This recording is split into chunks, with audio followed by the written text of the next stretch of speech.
Tā turpināt īsti nav jēgas, jo konkurences priekšrocība ir diezgan maz, ja tu pērc no viena, ielēji tikai pudelītē un uzlīmēji savu zīmolu. Protams, ka tas nav tik vienkārši, ir grāfiskais dizains, kas atšķir zīmolu no pārējiem tirgu, ir komunikācija, ir savi klienti, bet tā konkurences priekšrocība, tas, kas ir pudelē, paliek jau tas pats.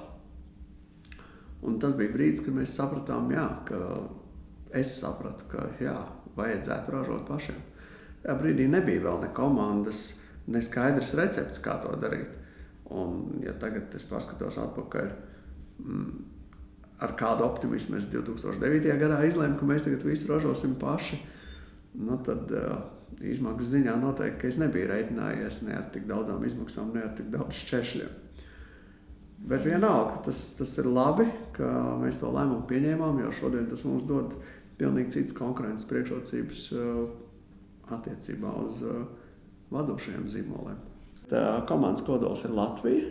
Mums ir strādājuši arī speciālisti no Lielbritānijas un speciālisti no Krievijas, bet mēs tomēr esam palikuši pie tā, ka mūsu pamat kodols ir Latvijas ķīmiķi.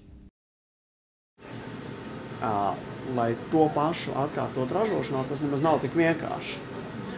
Jo tehnoloģiju pārnest no viens ļoti maziņas pudelītes uz vienu ļoti lielu mucu, tas arī ir izaicinājums. Tad tur jau ir savi noslēpumi un savi knipi, kā mēs to darām, bet tātad tehnoloģija tiek pielāgota ražošanai, formula tiek pielāgota ražošanai, tad notiek ražošana un pēc tam ir kvalitātes kontrole visam galā. Kopā pievienojam visas piedevas, kas ir nepieciešams. Tad izstrādājam ideālo formulu, kas ideāli klātos, ideāli nesētos, ideāli ņemtos nost. Tā kā citreiz neiespējamo un tad savienojam visu, kas nepieciešams un